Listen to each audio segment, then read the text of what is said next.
Hello दोस्तों, नमस्कार। स्वागत है आप सभी का हमारे यूट्यूब चैनल देशराज सर में। यहाँ पर हमें ज्ञात करना है बिंदुओं के बीच की दूरी। यदि आप क्लास 10th के विद्यार्थी हैं, कक्षा 10वीं के विद्यार्थी हैं और यदि आप कंपटीशन एग्जाम की तैयारी कर रहे हैं तो वीडियो आपके लिए है।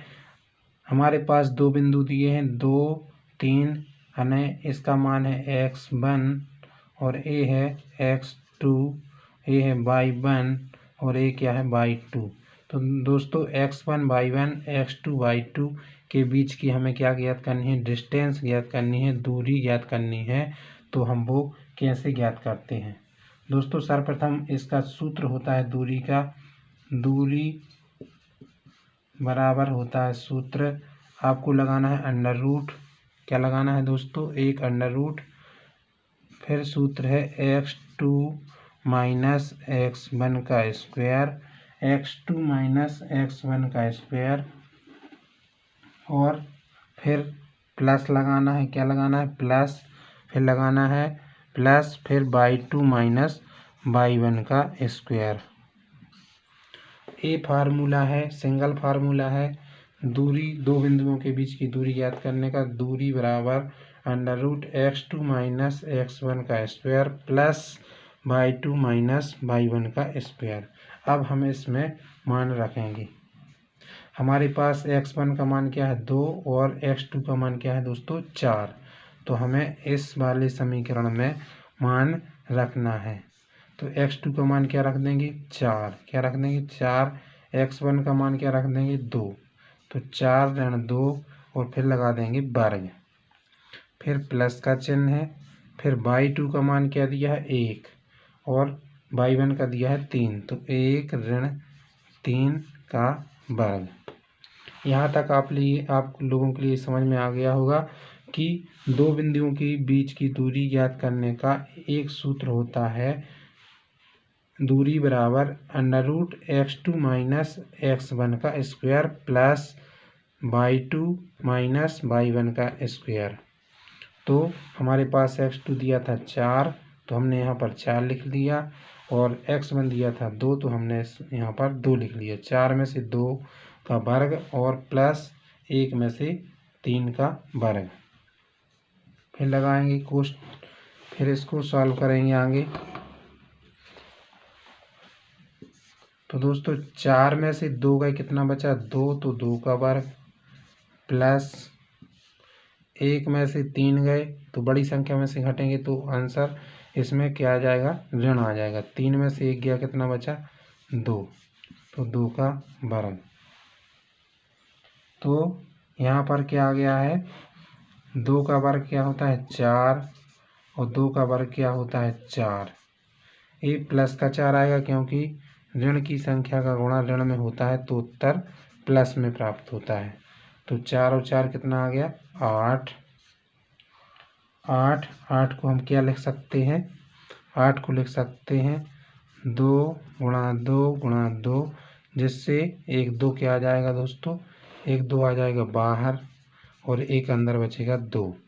तो कितना आंसर आ गया हमारा? 2√2 इसका राइट आंसर है और इसके बीच की दूरी है। दोस्तों बहुत ही इम्पोर्टेंट टॉपिक है। दो बिंदुओं के बीच की दूरी का सूत्र भी पूछा जाएगा आपके लिए ऑब्जेक्टों में, 1 नंबर का होगा।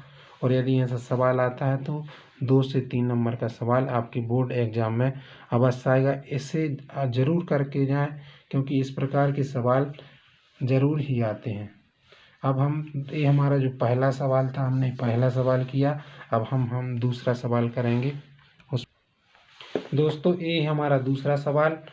P बराबर, ये P नाम का कोई बिंदु है, 4 और 6 है इसके निर्देशांक और इसके 6 और 8 हैं।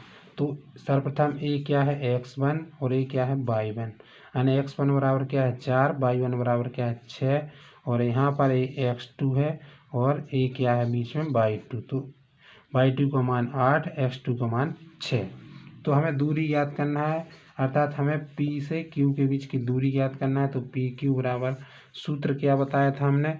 x2 माइनस x का 1 का वर्ग। आपको x2 में से x1 घटाना है और उसका वर्ग कर देना है। फिर प्लस में लिखना है।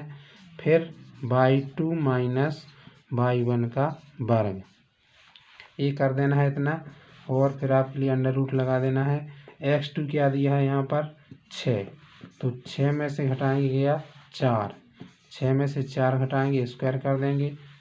दोस्तों ऐसे कि ध्यान रखना है कि इस 6 में से इस 4 को घटाना है, स्क्वायर करना है, प्लस लिखना है, फिर इस 8 में से इस 6 को घटाना है, फिर 8 में से क्या घटाना है 6 को घटाना है और स्क्वायर कर देना है। अब देखेंगे 6 में से 4 गए तो कितना बचा 2, 6 में से 4 गए बचा 2, तो 2 का वर्ग, 6 में से 4 गए बचा 2, तो 2 का वर्ग, प्लस 8 में से 6 गया कितना बचा 2, तो 2 का वर्ग, और तो ये क्या हो गया 2 का वर्ग क्या होता है 4, और 2 का वर्ग क्या होता है 4, तो कितना आ गया 8।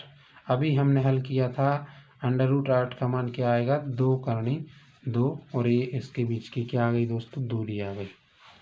बिल्कुल एक ही फार्मूला है आपके लिए दूरी का। अंडर रूट लगाना है x2 माइनस x1 का स्क्वायर है, प्लस y2 माइनस y1 का स्क्वायर है। यदि आप इस सवाल को, इस सूत्र को याद कर लेते हैं तो आपके 3 नंबर पक्के हैं, क्योंकि पास होने के लिए आपके लिए मात्र 35 नंबर चाहिए, जैसे 34-35 नंबर चाहिए, तो एक 3 आपका एक बड़ा योगदान हो जाएगा। तो गणित में यदि इसी प्रकार से 2-5 सवाल और आप बना लेते हैं तो आपके पास होने के चांस और ज़्यादा बढ़ जाते हैं। दोस्तों यदि हमारा प्लान आपके लिए अच्छा लगता है तो चैनल को अभी लाइक कर दीजिए, सब्सक्राइब कर लीजिए और आगे की वीडियो देखते रहिए। तब तक के लिए जय हिंद, जय भारत।